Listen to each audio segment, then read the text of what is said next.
Hello. I think I just played the countdown and then seamlessly blended in the titles and then went one step further and seamlessly brought myself in. I don't think there was any random glitches between the aforementioned items I was playing in to get this show started in an almost proper way. So hello, wherever you are on this football we call planet Earth, greetings. Welcome to the Geeknd Live. I am Jamie, and hopefully none of that's a surprise to you, because I know we have some regulars already here in the chat. But if you are new, the Geeknd is, I say home. That's a bit weird to say home, but we are a home for original Star Wars, a lot of Star Wars. If you don't like Star Wars, there's no point subscribing to this channel. MCU and other movie stuff as well. We've got a monthly Star Wars interview series called These Are the Actors You're Looking For, celebrating the unsung and some quite well sung occasionally heroes from that galaxy far, far away. Also, we chat to people from behind the scenes as well as in front of camera, interview non-Star Wars people from time to time as well. And also we do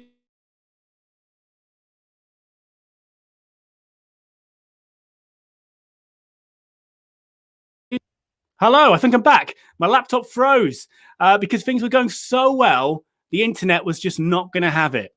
So I don't know if you, if I was actually still moving when my laptop screen had frozen, or whether I'd frozen along with the laptop, but it was going too well to be true. Anyway, Lightspeed Tonight is the kind of parody that we do on this channel. Episode 2 has just dropped. That's all I'm going to, that's the only context I'm going to give you. The thumbnail there. Go and watch it if you like Star Wars and don't mind having a chuckle at its expense. So that's kind of what the Geekend is about, and the live show is just as much about you as it is about Star Wars, MCU, and all of the other things that we talk about, because I pretty much read out every message in the chat, although I won't be right now because I can see there's quite a few already. But Chad Campbell is in the house. We call him Chad the Stopwatch Campbell because, as you can see, their timings, his job is to try and bring me in to deliver a 30-minute show. It's never happened once. He hasn't been here for a couple of weeks, and therefore, naturally, we delivered our longest shows just to rebel in his absence. So who knows how long this one will be. Peak is here for his first stream. So let's all say hello to Peak. We spoke earlier in the comments for The Empire Strikes Door. Remember that? My little Star Wars documentary. Frogger, welcome to you. Yes, the almighty failure of a timekeeper has returned, Chad. But it's probably more my fault than his that he's never succeeded. Sidge is here as well. Hello, Sidge. And Simon... And Sanely Red, that's Sanely Red. Sanely Red, there's a human hand wave to your emoji hand wave. And Simon D is here as well. And he's noticed no jacket. So I broadcast from a shed. We've gone through some cold shows together. This is the closest I've been to naked in a long time during one of these streams. By the way, I've never streamed naked, but it could happen because it's really warm in here today. I even had to get a wasp out of here just before coming live. It's spring, but I feel like summer has already sprung on us. So yeah, I've had a haircut as well. Yeah, look at that. This is the shortest, on par with the shortest I've ever had it. But I did go from the longest I've ever had it. It was like down to here. There was like a dead Wookiee on the barber's floor when I walked out of that place. Right, Pridonian is here as well. Welcome. I hope you're all well, including you, David Milano. Greetings. Now, what we have coming up, I will pop back to the chat in a moment. By the way, if you're watching in the future, if you're one of those time travelers, then leave a comment and I will do my best to reply to it in the future. I'll catch up with you eventually. This is what we've got coming up. Made some notes. We're going to, you probably gathered from this, from the thumbnail. Oh, by the way, also just want to say with Lightspeed Tonight, episode 2, thank you to Ken Knapsop from the Force Center podcast and also the Good People Association on YouTube for providing or taking up the reporting duties for that episode. If you don't know Ken, you're missing out. I've linked to him in the video description as well as to episode 2 of Lightspeed Tonight. So if you haven't already, go and check it out and maybe give it a like and a comment and all of that algorithm stuff. So coming up, with the housekeeping out of the way, we are going to talk Kenobi. We seem to be talking about, we've been scraping the barrel with Star Wars news, I feel like, for a long time. Apart from that big casting news drop, and there was the Bad Batch trailer a little while back. There's a lot of we're just clinging on to what we can get right now, and there's been some more set leaks for, well, one probably definite set leak for Kenobi, and one we're not quite sure, so we can discuss that together a little bit later on. Stranger Things 4, you know I love my Stranger Things. I know quite a few of you do as well.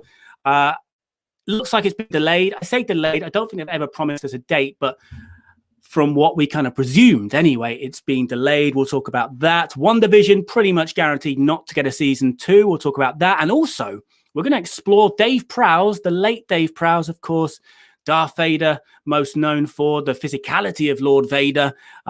He has, or his estate anyway, has been put up for auction, a charity auction in Bristol. It's a virtual auction. Don't go to Bristol especially for it. So we're going to explore that together. I've not had a chance to have a proper look at it in advance, but there is one item in particular that's been getting a bit of news headlines. I noticed on the BBC anyway, and also CNN. So we'll go through that together as well. But first of all, something that I've not teased to in the thumbnail, because I wasn't sure if we'd be able to do it, but we're actually going to talk a little bit of Andor. Now, I know Andor, obviously Disney Plus series, we're on Star Wars here.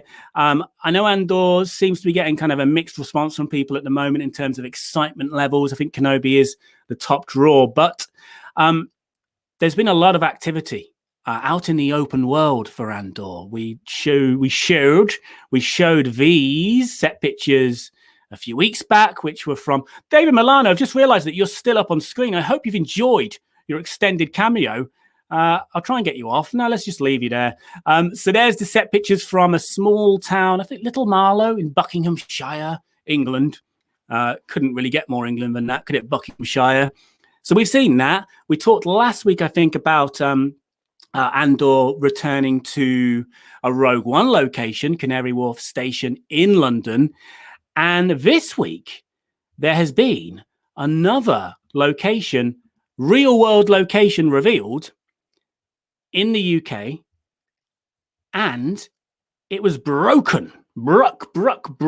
by my friends, your friends, you might know them, the Star Wars Sessions guys, and they are going to join us for the next 10 to 15 minutes or so to tell us together about their scoop. Matt, I don't know if you were trying to distract us with that mug from your sunburnt face, but it didn't work, because all I can do is admire that Tatooine-kissed face of this yours, is the right result of scooping. So we did this for the sessions and for the Star Wars fans. Brilliant. Well, we've got Luke and Matt from the Star Wars Sessions podcast. They've been on the channel a few times, and I'm going to bring up your website. So if you want to head to, is it starwarssessions.co.uk? I've linked to this in the video description as well. This is their very, very professional looking website, because they are professional human men. I wouldn't expect anything less from them.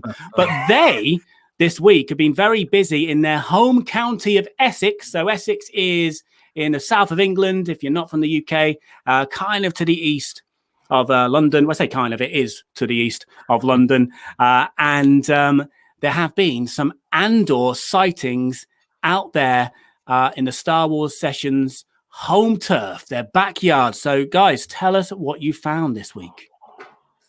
Oh man, it's been a busy couple of days, Jamie. Basically, we got some information that led to some other information that led to, they're filming just behind my garden, just down the road, 10 minutes away. And we you were like curtain twitching and spotted a stormtrooper in the bushes. Honestly, I'm telling you, last week I was ringing up Matty Boy. I was like, Matty Boy, it's happening. It's real. This isn't rubbish. This isn't rubbish. And because scooping and all this kind of thing isn't really our thing. It's not really our scene. But when something like this happens, when you're privy to this information, this little bit of lead, and it turns out to be reality, you gotta chase it up, right? So is this this is an oil refinery? Is that right? In Essex? And is it like is Has it been used before as a film location? Is it a known film location spot? It was used for, I think, like an ITV drama at some point in the last year or two. So it's been used for TV, but I mean, it hasn't been closed for a million years. So this is certainly the biggest deal that they've had there since it has been abandoned. And it's not the most accessible place to get to. It is, you either go through the main security gates or you find other places to go to. But as soon as I drove up to it, because we've been looking at this for a few days now, as soon as I was driving up the road, I saw it. Luke will tell him, I've told him this story 100 times. I started pointing out the window. He can't hear me because he's in a different car. And I'm shouting, that looks like Star Wars. Because they had these cranes. It's a dock, basically. It's a dock and a port. And it has elements that look a bit like Corellia, a bit like Coruscant, and a bit like the Frog Lady planet in the season 2 of The Mandalorian. So it looks Star Warsy from the outside. And yeah, we stumbled across, well, I say we stumbled across, we were, handed a napkin at a restaurant with a bit of info on. Go and chase this up, lads. We went on a bit of a wild goose chase, and as luck would have it, this is where we found ourselves. And it's happening. Well, you say it's happening. I trust you both, but do we have more than just your word to take here? Have you been sort of off the record, had it confirmed that this is a Star Wars shoot going on? Yeah, definitely. We've had again. We're not really used to this, so we have to be really careful. But basically, yeah, we've had people speak to us and definitely confirm it, right? It's not a secret that the production name of Andor is Pilgrim. Yeah. And just knowing those small bits of information, knowing other things too, it's concrete evidence. Not only that, but I'm pretty confident that when we posted this, someone got up early in the morning and flew a drone over there. Yeah. So, we didn't have a drone, but next time we will. Nevertheless, we were the first there, and we were the first to report, this is definitely Star Wars, and they're filming here. And like Matty Boy said, it could be Corellia, could be Coruscant, could be Fish Lady Planet, could be somewhere completely new. Yep. Could be somewhere new, yeah. Well, you guys are, whether you like it or not, you're scoopers now. You're scoopers. You are what I believe they call the 500th type of stormtrooper there is, the scooper trooper. You are scooper troopers. Oh, yes. I usually only get close to like an ice cream scoop, and anyone who's seen me will attest to that as well. But it was like Lukey Boy said, it's people, a lot of people we spoke to who were in and around the area or production, shall we say, some sort of giving away information that they probably shouldn't be given away, given their status there. But we weren't going to turn that down. And I noticed you said up top about people looking forward to Kenobi a lot. I've been looking forward to Andor since it was announced, because I love Rogue One. I love the character of Cassian and that whole Rogue One vibe, pre-rebellion aesthetic. But being in and around this site and seeing that kind of gritty industrial vibe just of this set, even this little bit of information got me that bit more excited to know that, if this is going to be the kind of tone we're going for, my Rogue One dreams are going to come true, I hope. Yeah. Yeah, no, I've said this before, that Andor is sort of growing on me in terms of, the places they can go to with this kind of underworld of the rebellion, if you like, the kind of the dirty side of the rebellion that they sort of alluded to in Rogue One. But obviously there's a load of productions going on in the UK. The film TV production side of things has been up and running even before the States in the UK. But, in the past, it would be quite rare for a Star Wars shoot to go on real location. In the UK, predominantly there'd be in Pinewood Studios or Shepperton, Elstree back in the day, and then maybe go around Europe. But Andor is, it's on a tour of the UK right now, essentially, isn't it? This is the third, as far as I know, the third real world location they've used. Which is really cool because, this isn't something that happens every day. Like I was saying earlier, it doesn't happen in your hometown. It doesn't happen in your home county. That's what it felt like to me. So for people like, big up Phil from Essex, home county, Essex boys.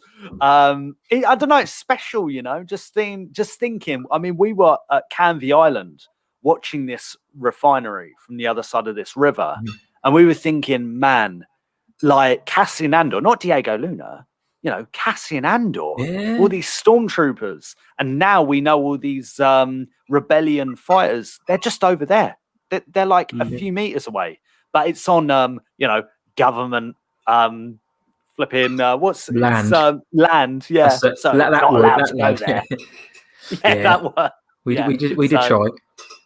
Yeah, we did. So, have you? I know you've both got other aspects to your life. Sunning yourself for Matt, as we can see, is obviously big on his current agenda. Are you going to go out there again to see if you can spot anything else, or is that you done? Are they done? Have they gone? Are they still? Well, we went back again this week when we thought they were going to be shutting down production. It turns out I think they have done now. We believe as of today they've stopped in Corrigan anyway. There may or may not be another UK-based location they're going to now. There may or may not be, so we'll say. But that was a pretty short shoot then. It was, yes. What I mean, this could either be this could be a scene. Maybe we said that Cassian has to get information from a dirty Imperial or something, and he has to go to one of these kind of industrial areas. It could be a pivotal scene. It could be a tiny scene. We don't know yet. But it was about 3 days, we think the shoot was. They've been setting up for a few weeks. They'd had, as you see, green screen was prevalent there. There was a few ships as well. So I'd like to think it was a bit more than just a fleeting scene, given the amount that was there. But until the show apparently airs next year, we're not going to know. But I'm looking forward to seeing how this changes when it's on screen, though. It's a hard one because we had two different reports on this, didn't we, Matty Boy? We had one person's or source saying, "Oh, it's going to be for 3 days," and we had someone else saying, "No, they're going up to the 27th." Yeah. Right now, we're leaning toward it being a shorter shoot. Yeah. But I don't know. Maybe it's because they needed that time just to pack everything away because there's so much equipment there. Because also they were prepping for this for a while. Yeah. We just caught wind of this at the right time, really. And sorry, Matt, go on. I was going to say there are obviously different sizes of production. There's obviously principal, there's second unit, and they are moving their production somewhere else within the UK. So, and that also includes the principal cast as well. So, if they are filming, it's mop ups, it's location shots without the cast there. So. It could be some establishing shots or second unit, like you said. I mean, speed-wise, it sort of lends to those school of thoughts, but then production size, it could be anything. This show in general has got big budget blockbuster movie production values from what we've seen so far. So no, thank you guys for sharing that with us. And Dave Milano has just said here that another YouTube channel I watch, Blackjack Legacy. How dare you watch another YouTube channel that isn't the Geeknd Dave Milano, but we'll let that one pass just for now. They're also UK based, and they were chatting to someone on the stream this week, and they said that they were working on a location on a Star Wars project. Could be this one. Could be the next one they've moved on to. I don't think there's any other Star Wars projects shooting in the UK at the moment. That's a statement, by the way. I don't believe there is. I don't think there is. Right now, we know for a fact Andor is getting filmed, right? But we've also heard some reports about casting about in one of the Star Wars films, right? So it could be that, but it's probably Andor, yeah. Especially if they're on location. Yeah. Right, just if you don't mind, before you go, guys, just want to get your opinion on this, and also in the chat, let me know, because some of you, I'm sure, have seen this already. There's been a couple of Kenobi leaks, and by the way, Star Wars Sessions, the link to this, and also there's a special audio piece you've done on it. I believe they call it a podcast in the industry. I've linked to the website, and it will take you to all of Star Wars Sessions relevant pages on Planet Web. So thank you for bringing that to our attention. But Kenobi, we know is not being filmed in the UK. For a long time, it was presumed it would be here. I don't know why, but we know it's in the US. And there's been a few leaks in the past. We had what might be Mos Eisley, for example, huge set. It was either a genuine set or it was a new, Disneyland Star Wars world type thing or something. But there's been a couple this week. Now, one is for definite. I won't waste your time with that because I know you guys need to get off. But just want to show you this because there's a bit of debate as to whether this is from Kenobi. It's out in Death Valley in California. There's also a rumor that it could be, I'm stalling, by the way, trying to find the right page. There's also a rumor that it could be pickup shots, second unit for Book of Boba, or even Mandalorian Season 3. Or there is a school of thought that it might be for a fan film. So I'm going to play. Are we on screen? Yeah, we're on screen. I'm going to play the video. We don't need to worry about the sound. I will mute it actually because it's just wind noise. I've got enough of that coming out of my mouth right now. But so we think this is in Death Valley, and a Redditor, is that what they call them? A Redditor posted this saying, friends, parents of mine saw this while hiking in Death Valley. Now, Death Valley was Tatooine in Return of the Jedi, and also some shots in A New Hope as well. Now, from my opinion, if you just look at the crew here and the little glimpses of kit that you can get, it all looks very legit. And no disrespect to fan films, but it just looks to me like another level above a fan film. But saying that, there's some amazing, high production value fan films out there. So I could be very wrong, but it all looks very legit from the kind of behind the camera point of view. I'm not an expert on Stormtrooper outfits, so I don't know if this fits in, line with the Mandalorian timeline or the Kenobi timeline. Obviously, we've got a Sand Trooper there at the front. But yeah, there's been a bit of debate online as to whether this could be Kenobi, Book of Boba, Mando, or simply just a fan film. What do you guys think? And what do you think in the chat as well? I mean, imagine just going for a gentle walk around Death Valley and seeing that. Just seeing a couple of stormtroopers going around the corner. Well, you donned the stormtrooper costume for the Empire Strikes Door, so you should also be pretty up on this. But I'm with you there. That looks like it could be, like, say, pickup shots or something. It looks legit enough to me. If it comes out that it's a legit production, I reckon I say that's more Kenobi. That looks more like the time frame for Kenobi rather than Book of Boba. But again, a stormtrooper, you could pick them up and put them in any production, and it's a Star Wars stormtrooper. So it looks Kenobi-y though to me, just that Tatooine-esque vibe. Yeah, I'd echo that and say that the quality is definitely there. But like you said, Jamie, the quality of fan films is off the chart nowadays. But I don't know. To me, it screams that it's a lot of effort to go to if it's a fan film, And I don't know if there's certain protocols because Death Valley, it's a national park or part of a national park over in the States, isn't it? So sometimes you need to get permits to film there. And I could be wrong about this, right? But I don't know. The only thing is, it doesn't look like, not that they necessarily need it. It looks like there's not much lighting.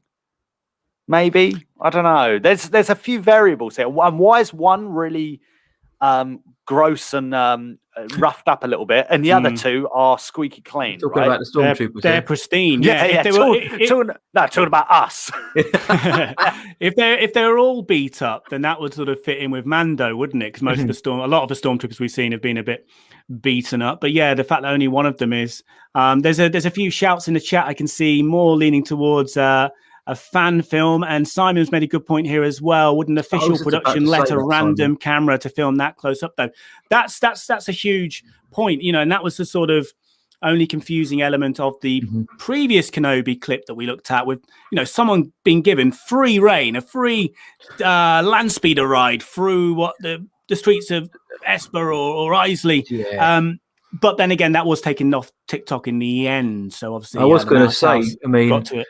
And just as Simon popped up, it just dawned in my head. I was like, well, hold on. If this is official, there is no way they're going to, even if the big boss isn't there that day, there's no way they're going to let someone turn up to watch, like knowingly watch, let alone with a camera out, unless they're leaving tomorrow. As in leaving production, there's no way they're going to do that.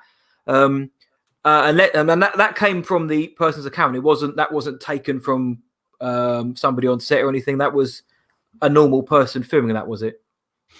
We presume so. I mean, the person who did the first video, and David Milano is a local of California, which is obviously a big place to be a local of. But I know David knew where they were for the last video that we talked about in terms of the set.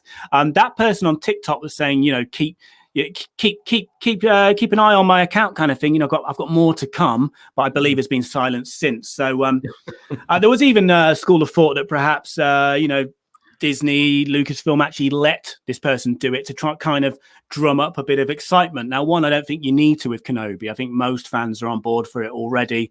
And secondly, if that was the case with this clip we're looking at, it's not that exciting. The first one was great because, it was going through a proper set that was built and looked very Mos Eisley-esque. But I think David's referring to that first video here. He says, Kenobi set leak video. Apparently that set is in the South Bay area of LA, where I grew up. Not me, David. Can't confirm any of this, but it might be one of the storm sumps in Torrance, possibly Walteria Lake. You may as well have been speaking a different language at times there, David. I was struggling with that. Torrance, Walteria Lake. Yeah, got it. I've got it now. It just took a little bit. See, I'm not very good at reading, but also I've got a really small screen, so I have to really sort of show my age by getting closer and closer. So yeah. Anyway, that do you want me to boot you out, guys? Are you ready to leave, or do you want to hang on? It's up to you. I will have to sadly leave shortly, but I didn't want to go without saying, look, you got Vigo the Carpathian over there. I'd like naturally to recreate that picture, Jamie. Well, you know what? I could before I cut my hair. I actually had pretty much. I had actually. I was longer than Vigo. I outlengthed Vigo somehow. And you know what? I can go as good as it can get in regards to your request. I can't deliver the goods just yet, but I can actually post a picture somewhere. I'll decide later of me doing the pose in front of the actual Vigo doing the pose in the actual prints they used in the actual film. Yes. I was very lucky. Yes, I can. I was very lucky once upon a time to get taken around Lucasfilm in San Francisco by Andy Gutierrez, actually, from the Star Wars show. And they had that there. And that was pretty much the only photo I wanted. I got the classic Yoda fountain outside, and there was some cool Jurassic Park things inside. Some good Star Wars stuff too, but Feegs. Yep. Just while you're there, we think this is definitely legit. This is from Noah Outlaw of Kessel Run Radio. They're on YouTube as well. If you don't know about them, check them out. And they, in fact, I'll come on to that in a moment. But Noah is a scooper, like you guys now. You're scoops, you're scooper troopers. He says, looks like the Lars homestead may be being built on this set. So this is the LA set. If it is the Lars homestead, then it's safe to assume this set is for Obi-Wan Kenobi. And it's also safe to assume that we will see the Lars homestead in this series. So this looks pretty legit, doesn't it? Yeah, that does. Yeah, I mean, if you really want to be, you could be like, oh, maybe Boba Fett will walk past it, maybe. So it could be because he's on Tatooine. But you'd imagine if they're doing the Lars homestead, you've got to imagine it's for Kenobi. Little Luke's not Skywalker. Little Luke Skywalker's going to be in there, so you've got to imagine. I'm going to be sleeping in there like a little baby, like little baby Annie. Baby Annie. It's controversial accent from the Phantom Menace there. One of many. Yeah, true.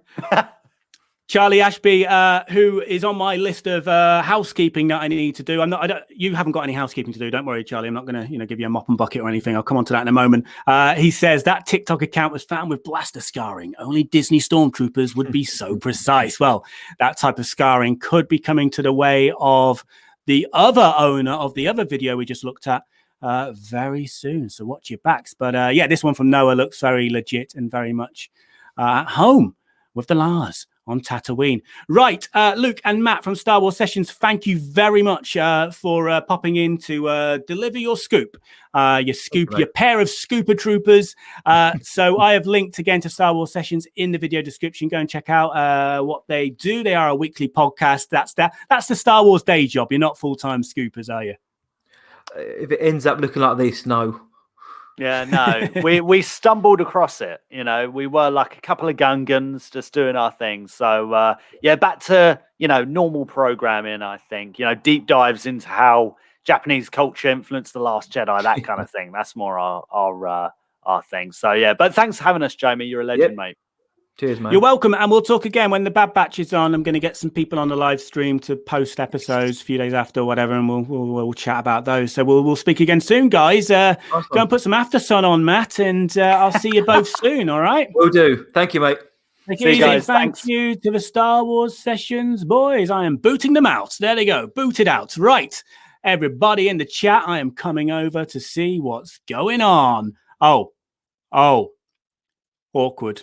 Sorry, Chad. Gone over already. And before I forget as well, because it is on my list of various housekeeping bits and bobs, I was a guest on the Imperial Senate podcast, which I believe went out yesterday. I've also linked to that. It's a SoundCloud link in the video description. So Charlie Ashby is one of the hosts that you might have seen there. I just popped him up on screen. There he is again, popping him back up. So they very kindly had me on to talk about the channel, really. So a lot of the These Are the Actors You're Looking For interviews, and also Lightspeed tonight as well. So thank you again for having me. It was good fun chatting to you guys, which leads into Noah's show. We just looked at Noah Outlaw's scoop there with the Lars Homestead.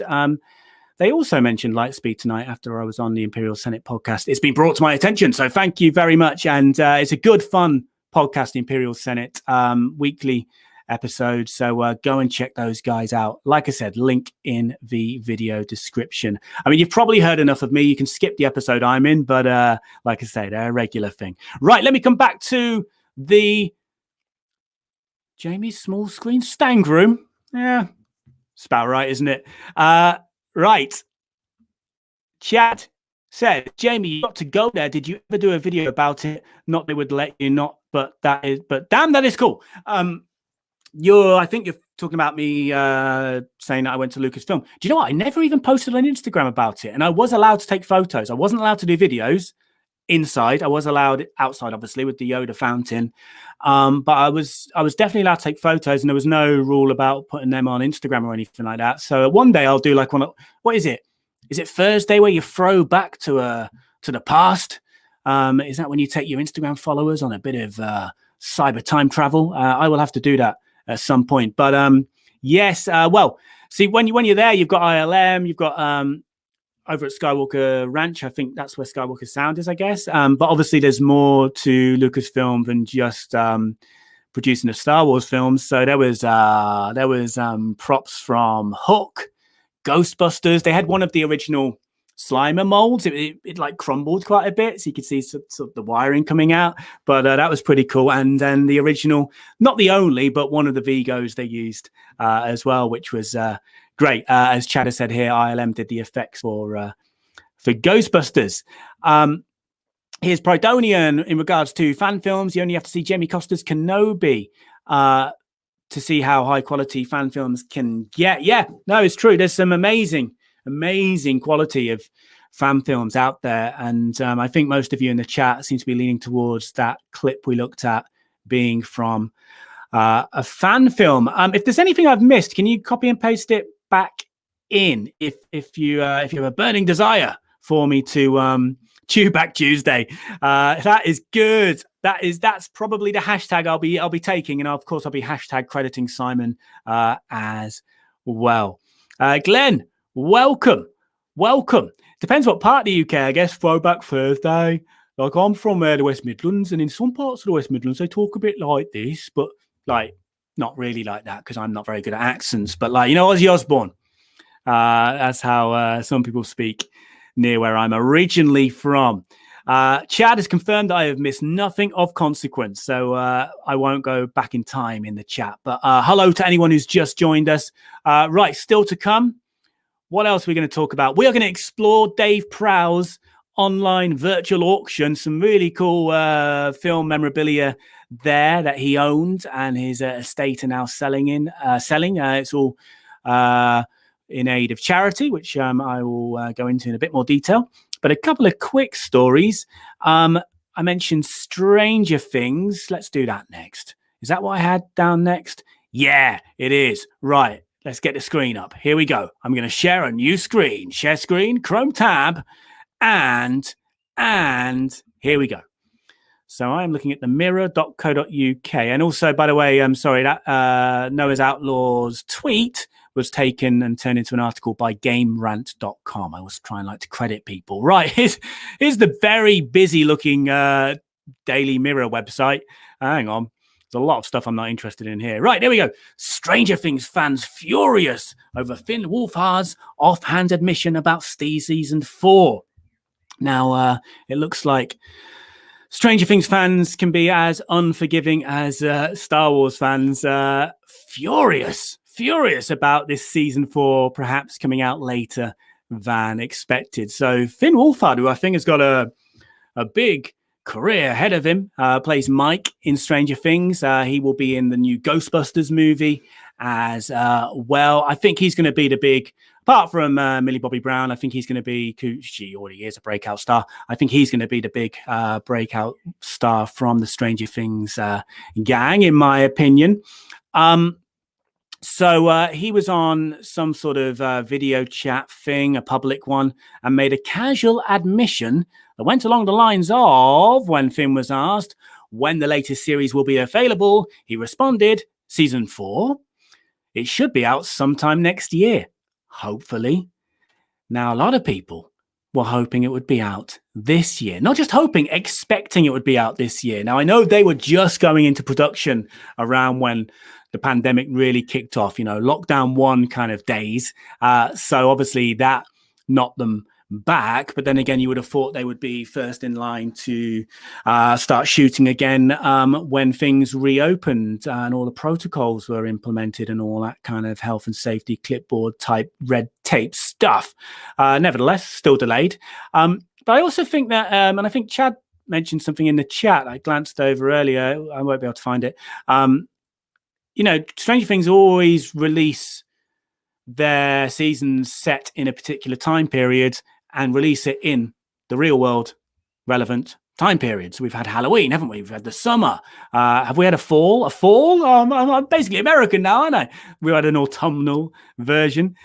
So perhaps there's also a little bit of storyline reasons why they're actually releasing it at a particular time period next year. But if you're hoping to see Stranger Things 4 this year, it's not confirmed, but you're probably not going to. It's going to be sometime next year. The earlier, the better. That would be great if we had that in the first quarter. I've gone from being American to being corporate the first quarter, so we can have The Mandalorian season 3 and a bit of Stranger Things season 4 as well, back to back. That would do me nicely for the start of the year. And I guess Book of Boba will trickle into the new year as well.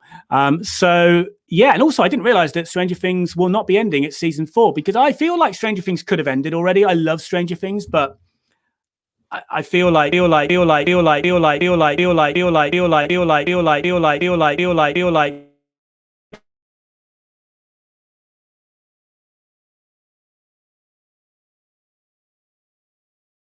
I think I'm back. Am I back? Can you hear me? Can you hear me? Yes, I'm back. So they always leave little hints that they will be returning. So last season we had Hopper still being alive. Then we had the teaser trailer. That was the question. Who was the American in the prison cell? Then we had the teaser confirming Hopper's still alive. We always know it's going to come back. But at the same time, the kids are really growing up fast. Don't they grow up fast these days? I feel like it could have ended already.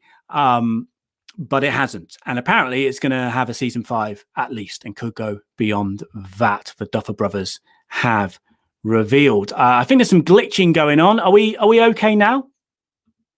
Apparently it was glitching in the form of a sweet techno mix. Are we back now? I think we are back now, because it seems to be over, and it's left Scoots wanting more. Thank you, Glaze, and welcome Mr. McDinglebury as well. DJ Stangroom in the house. Dale, hello. I sounded like the robot chef that was malfunctioning in the Star Wars Christmas special. I am just the human malfunctioning in a YouTube stream. in front of 24 people right now. Skywalker Ranch, hello to you. Mr. J86 as well. Thank you, Chad. I will check it out.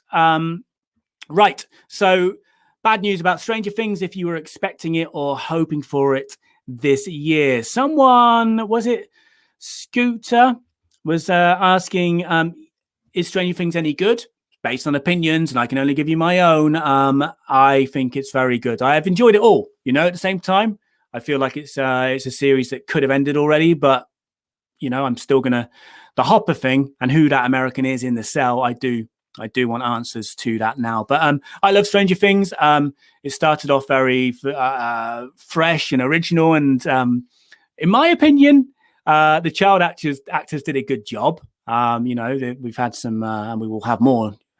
It's hard to. I don't like criticizing children, but we've had some questionable performances from child actors in the past, and we will again in the future. But I think these kids have done well in Stranger Things. I would personally recommend it, and also there's so many nostalgic references, Easter eggs in there, if you like, as well, which are, for me at least, worth their weight in Netflix gold. Right, Chad, I'm very sorry about the timings, by the way. I have all the Stranger Things soundtracks on both vinyl and cassette. Impressive or sad? You decide. I think impressive, because that's another thing as well, Scooter. The soundtrack, very 80s, very synth heavy, but at the same time, there's a lot of the Clash in there as well. And so I do not think that's sad, Chad. I mean, and also, the formats of vinyl and cassette as well, very of its time for Stranger Things as well. And I did once upon a time do a Stranger Things location video in Georgia, USA as well. Pridonian watched the first two series of Stranger Things, thoroughly enjoyed it, but struggled to get into the third one. Well, let's see if you can get into the fourth one. I guess I presume you battled through season 3. Simon D, why do people think they are owed a release of anything? I'm just grateful to get a new Bond film or whatever, even if I have to wait a little while longer. Yeah, I agree. And I don't think Stranger Things, the Duffer Brothers or Netflix set an actual release date. I could be wrong. I often am. So, they don't owe us the season at some point, but they don't owe us it to be delivered within a particular time. Bond, it must be pretty painful for, hardcore Bond fans. I know, Simon, you love your Bond films, just delay after delay. But although Godzilla Kong showed some good form at the box office in the States, particularly because there is no box office in the UK at the moment. We're still closed in terms of cinemas, but not in terms of barbers, baby. We're opening the theatres in the UK in May, I believe, mid-May. So, looks like we're going in a good direction COVID-wise. So hopefully the latest Bond release date will stick. Am I right in saying it's now September-ish for Die Another Day? Am I right there? Let me know if I'm not. I'm probably not. Audio gone again, for Pridonian at least. Audio good for Chad. So Pridonian, have you muted your device? Right. Okay. That's the Stranger Things. I'm going to just quickly go through Wandavision, because we were talking about Wandavision quite a lot a little while back when it came off air. We talked about it when it came off air. How old school, how Stranger Things. Now, we can pretty much safely say that Wandavision will not have a season 2. We were never promised a season 2. This is not a surprise, but it was never completely ruled out. But there are two things here that basically rule it out now. I'm on digitalspy.com. Marvel boss hints WandaVision won't return for season 2. The key quote here, I think WandaVision is a show you can only do once. One and done kind of thing. This is Nate Moore, Marvel Studios boss. Let's find some more. So Moore spoke to some more from Moore. Moore told IndieWire that he believes WandaVision is a show that can only be done once. And I agree with that. She can't go back into that reality, he said, of Elizabeth Olsen's character, Wanda Maximoff. That is such a complete arc of what that character can do and what that story wanted to do. And I completely agree with that. I said before, I don't think I'm unique in these opinions, but WandaVision started off as something so fresh for me, so original. But then the last 2 episodes just became a little bit more kind of your bread and butter MCU, for me, at least. And I think, it sort of ran its course in a way, that kind of that arc, that storyline, and that kind of uniqueness of the series. And the probably final nail in its coffin as well is that I saw somewhere, I don't think I've got the link here, but it doesn't matter, that Marvel are likely, I don't know if it's confirmed, are likely to put it forward for an Emmy nomination as a limited series. So that pretty much confirms that we will not have a second season of WandaVision. So I don't know how you guys feel about that, but of course, Wanda's story is not over. Vision's story is probably not over. The MCU continues. The multiverse. Glenn has mentioned that WandaVision season 2 is basically Doctor Strange and the Multiverse of Madness. We know that Wanda's story will continue in the next Doctor Strange film. Philip Hawkins, hello, my friend. I kind of like the fact that these new MCU shows are limited series. They tell a story they need to tell with it without stretching it out artificially. Yeah, I think it's okay to only tell a limited story. These days, it seems like everything has to be dragged out, and sometimes for better. Better Call Saul, keep it going for me. I love the slow burn of that series. Mentioned Stranger Things. There could be an argument that it's being dragged out. I think it's okay to tell a story within one film, within one series. It used to be okay, and it should still be okay. So no, I agree with Phil there. Give him a second series, you swine. I'm trying to forget that Die Another Day exists. Why is Die Another Day being brought up? Did I say Die Another Day earlier? No Time to Die is what I meant then. Did I say Die Another Day? So that came out in 2002. Thank you for correcting me, and I apologize for getting Bond wrong. Bong wrong and Bond wrong in front of you, of all people, Simon. I meant No Time to Die then. Right. Okay. I think I just saw Chad mention somewhere that it's time for Dave Prowse. It's what they call in the industry Dave Prowse time. Let's do some Dave Prowse time. Sige is at peace with WandaVision only being 1 season long. Okay. So Dave Prowse, the late Dave Prowse, best known. I say best known. He was also in Clockwork Orange. People know him as the Green Crosscode Man in the UK. He not literally, but he helped to save lives in the UK. People of a certain generation. My big bro, for example, remember him as the guy that taught you as a kid to cross the road safely. But of course, we really know him as the original body, the movements, the presence, the physical presence of Darth Vader. Heard of him? Right. We will take a look now at Dave Prowse's online auction. His estate have put up this auction. It's a Bristol auction company. Bristol, the city, his hometown, home of Banksy as well. There you go. Massive Attack as well. And there's some pretty cool stuff on it. Like I said earlier, I've not been able to go through it fully, so we can kind of explore it together if you want. But I have opened up on the most interesting and newsworthy item. This is no surprise for for hardcore Star Wars fans like ourselves, but I know it's made a bit of a splash across the news. So East Bristol Auctions. We'll talk more about the auction in general in a moment, but just looking at this specific item. This is his original, and I presume his only copy of the Empire Strikes Back script. Now, there's a few pages here. I can make them bigger, don't worry.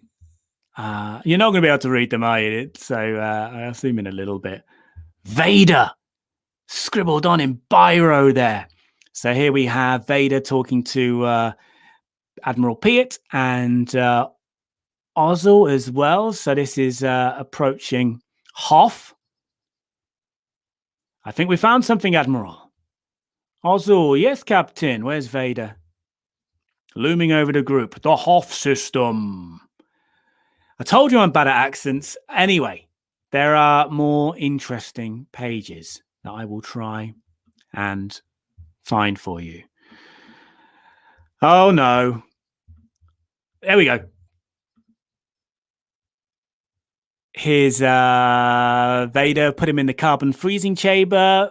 Boba, what if he doesn't survive? He is worth a lot to me. The Empire will compensate you for the loss. But this is the one that's made a few news headlines. Again, we kind of knew this already. Us very, very geeky Star Wars fans. But of course, Dave Prowse did not know, Mark Hamill did not know that Darth Vader was Luke Skywalker's father. So there was no "I am your father" line uttered, mumbled through the helmet by Dave Prowse. And that is not what Mark Hamill bellowed no to. So we've got the official line here on paper, the original, actual, old school paper. Vader said, so he puts his sword away, holds out his hand to Luke. We've got a bit of a no from Luke. And then Vader says, Luke, we will be the most powerful in the galaxy. You will have everything you could ever want. Do not resist. It is our destiny. And that is when Luke decides to drop himself, basically, off the platform into space and await rescue from the Millennium Falcon. So that was the actual line, the precise line, at least, that was said on set by Dave Prowse. Read from that actual piece of paper that we're staring at on this actual screen of mine, which I'm now, again, struggling to get off the screen. But I think I saw that it's going for about 4,000 of the Queen's English pounds. How do I get off this? So I know a lot of you guys are in the States. So that's probably post-Brexit pounds we're talking here still. That's probably about $6,000 maybe. £4,100 at the moment this script is going for. I don't know if it's the full script or if it's just a few pages. 22 pp. Does that mean 22 pages? Yeah, he wouldn't have been given a full script, would he? So it says here it features all of Vader's lines and scenes from the film, is not a complete script. And the pages are dated the 20th of February, 1979. So there you go. Let's look a little bit more at this.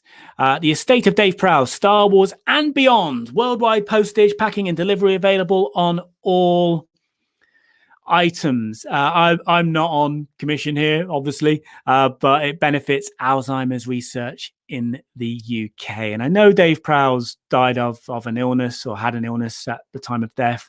When I met him, he was certainly, I guess, on that downward sort of direction, because it wasn't soon after that where he announced his retirement from the convention circuit, and he loved a convention. You know, every weekend he was somewhere around the world. Just going to pop to the chat.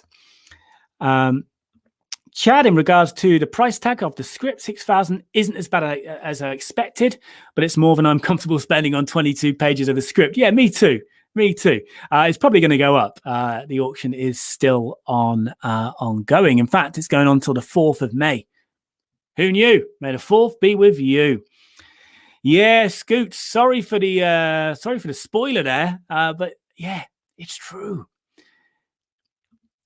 What's Dale saying here? I think that Obi-Wan is really Luke and Leia's father. He used force persuasion to make Padme believe that Anakin was the father. As a fan theory starting right there. I don't know where this has come from. Batman and Robin is best to watch in a group with alcohol. I mean, I kind of agree. For me, Batman and Robin has some merits.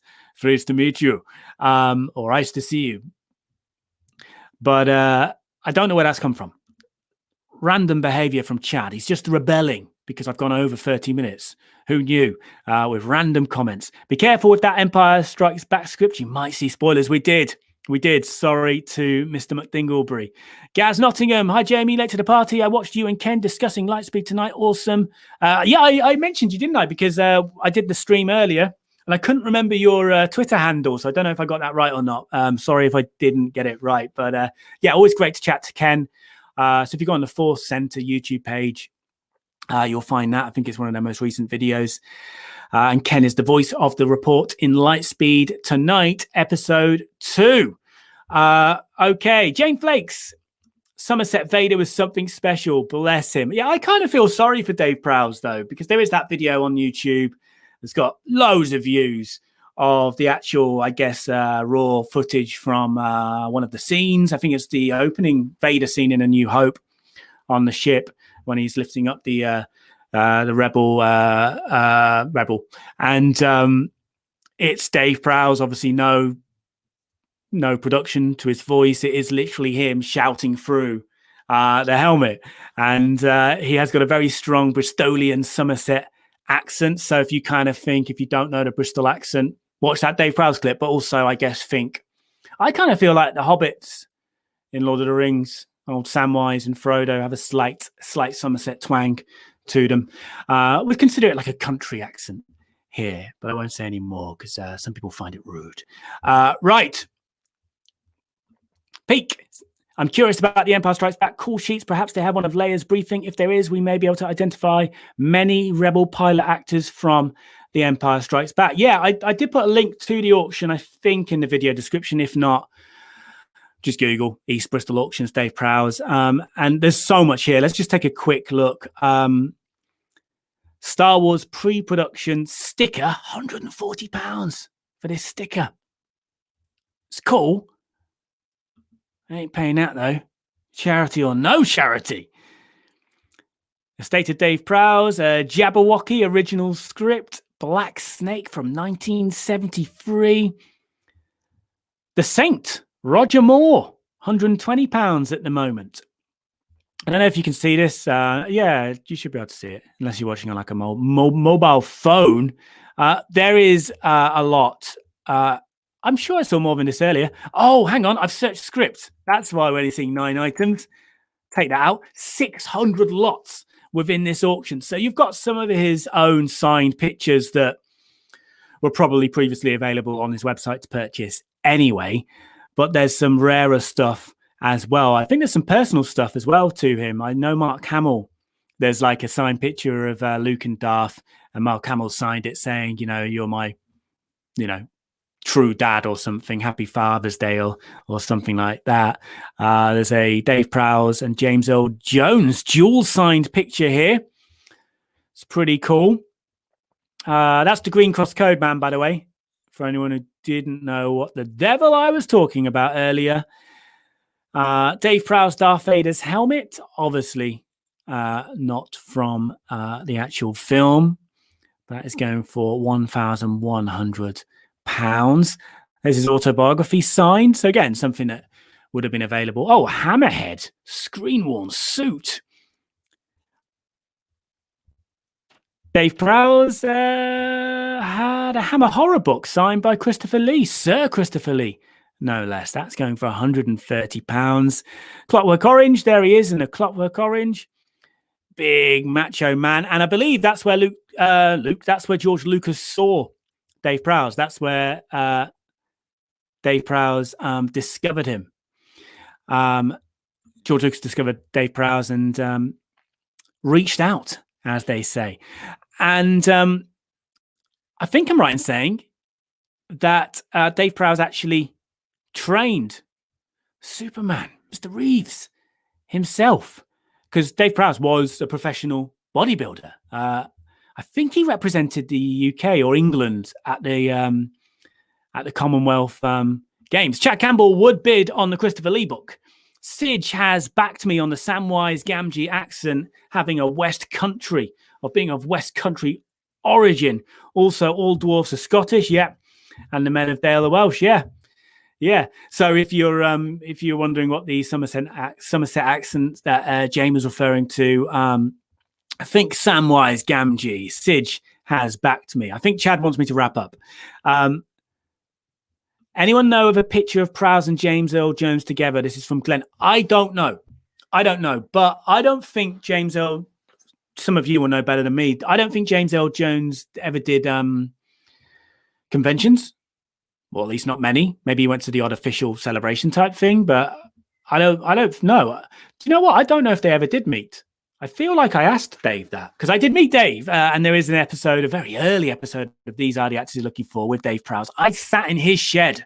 I'm sitting in this shed right now. It's nothing on Dave Prowse's shed. That was a cool shed filled with Star Wars memorabilia, which is probably on this auction.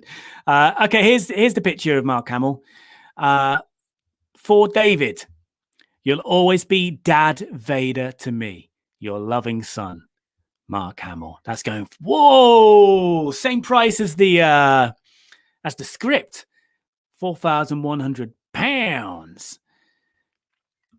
Question from Pydonian. Here's a geeky question. Does anyone know which mythical creature David Prowse played in Doctor Who in the 70s? I'm not a Doctor Who fan. I didn't even know Dave Prowse had been in Doctor Who, but if Phil Hawkins is still in the chat, I know he is a Doctor Who fan, so he might be able to help you there. But hang on a second. Yes, Scooter's backed me on. Dave did train Reeves and trained him for the film as well. David's here right at the end. Good to see you again, my friend. I hope you're well. And I'm glad you enjoyed the latest episode of Lightspeed Tonight. Next week, it'll be Tuesday. I had a bit of a problem this week. I couldn't put it out on Tuesday because I couldn't be there to put it out. And also, I want to be there to reply to comments and stuff. I couldn't do it, so that's why I went out on Wednesday. But the finale, the Lightspeed Tonight finale, will be out next Tuesday. I think here's an answer in regards to who Dave Prowse played in Doctor Who. I think, again, not a Doctor Who fan. The Minotaur is from Dale there. The suggestion from Dale. Yeah, there's been loads of Star Wars actors that have been in Doctor Who. Loads. Doctor Who is like, I think, the longest running science fiction program on television. So obviously, I guess it started in the 60s. Am I right in saying that? So yeah, loads of the it's a show that needs extras, you know, of all of the aliens and what have you. And obviously Star Wars was a show that needed extras. It was in the UK as well. So load of the extras. There's Star Wars and Doctor Who crossover. Also Jeremy Bulloch. Boba Fett himself had been in a few Doctor Who's, I know. There we go.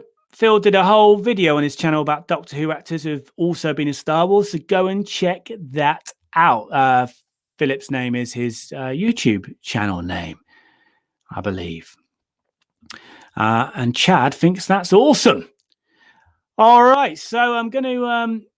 I think I'm going to start to wrap up. So let's get some final comments in, if there are any. Thank you all for joining me, and I hope you're all okay. I know, you know, it's life. Always has its challenging moments. Ending on a down note here. But no, I hope you're all. I hope life is treating you as well as possible right now. And thank you again for joining me. Also, just doing it now before I forget, thank you to all Patreon members, including those that you're seeing on your screens right now. Thank you. And a reminder that Lightspeed Tonight, episode 2, came out on Wednesday, yesterday. It's streaming live on this very channel. Check it out if you haven't already. It's not for everyone. But if you don't mind 5 minutes of nonsense, Star Wars-based nonsense, then it might be something you can at least endure for 5 minutes. And like I said, episode 3, the finale, will be out next Tuesday. No, Scooter, God bless you. If there is a God, may he bless you or she bless you. Yeah, the Mark Hamill picture is lovely. Lovely, man. Mark Hamill's just lovely. In fact, there is a God. It's Mark Hamill. There we go. Let him bless you. He's had a few dodgy moments on Twitter, I guess, but generally, it's just all awesomeness and complete, completely on board with the fans in terms of having fun. I think he'd like Lightspeed tonight. I don't think he'd get the prequel jokes and references, but I think he'd enjoy it. Nevertheless, maybe. Someone please send it to him. Right. Thank you, Jane. Thank you very much for watching. It is nonsense, but there's nothing wrong with nonsense. Simon D, the body actors in Rogue One made me appreciate Prowse. This is interesting. Okay, we're not ending. Rogue One made me appreciate Prowse's physicality more. The way Vader moved in Rogue One didn't really quite feel right and feel menacing enough, too quick and not as intimidating. I feel like Dave Prowse is underrated. I feel like, in a way, certainly beyond the kind of, with the casual fan base and beyond, moving away from the hardcore, I feel like James Earl Jones is most associated with Vader, but arguably Prowse brought just as much, And with Rogue One, there were two actors who played him. I think Daniel Naporius, don't think I'm pronouncing his name right, and he's like a professional horse rider. And I believe he actually did a lot of like horse riding action scenes in Game of Thrones and trains actors as well to ride them and, duel while riding them and stuff. And also Spencer Wilding, both, by the way, have rejected appearing on, I say rejected, not got back to me. So it's not an official rejection in regards to appearing on These Are the Actors You're Looking For. By the way, May's episode of These Are the Actors You're Looking For, our Star Wars interview series, drops on the first Tuesday of every month. The first Tuesday of the month of May is May the 4th.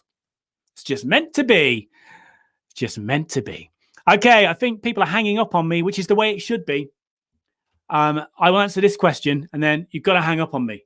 You've got to do it for Chad's benefit, because he's had a nightmare. He's had an absolute stinker tonight. 1 hour and 7 minutes and a half right now. I think it's the longest ever. And Chad's here, so we can't even say that we're rebelling against Chad because he's not turned up. He is here, and he is still clock watching. I'll answer this question. Jamie, what did you think of Mr. Prowse? Was he a nice guy? Yeah, he was. He wasn't, and I'm saying this I'm trying to say this in a respectful way. He wasn't all there. He was clearly, I'd heard rumors that he had dementia, and that was confirmed. Really, not officially. He didn't tell me, by the way, I have dementia. But it was confirmed when I met him, because there were some moments where it was awkward, put it that way. But yeah, he apart from those moments, which I do not hold against him, but it wasn't comfortable. It was sad. But apart from that, I was at his house. Mrs. Vader made me a cup of tea. He was very hospitable. He didn't have to do the interview. He wasn't paid. It wasn't for anything special, It wasn't for a TV show or anything like that. It was for at the time a YouTube channel that didn't even exist. So yeah, he was a nice guy. He was a nice guy, and I think I don't know what happened between him and Lucasfilm. Really, I think he probably did make some mistakes. He never admitted to those. Maybe he doesn't believe he made mistakes. I'm not joking, but maybe he doesn't remember that he made mistakes. Maybe. But he definitely was hurt by the relationship breaking down there. I don't understand if this stuff happened around Return of the Jedi, the stuff that happened, right? The stream's gone on long enough. We won't go into that. You can look it up. You probably know about it already. But he did do official Star Wars events when they first became a thing, right? Way beyond Return of the Jedi. But then eventually was taken off doing official Star Wars events, was banned. So I feel like he was probably forgiven for whatever happened with the Return of the Jedi accusations of him leaking plot lines, essentially. Darth Vader's death, another spoiler. But he obviously said something beyond that in an interview or in person to people at Lucasfilm, because he was eventually banned from appearing at the Star Wars Disney weekends, were they called, before the celebration thing existed, or Maybe they're at the same time. But yeah, that sums it up, Simon.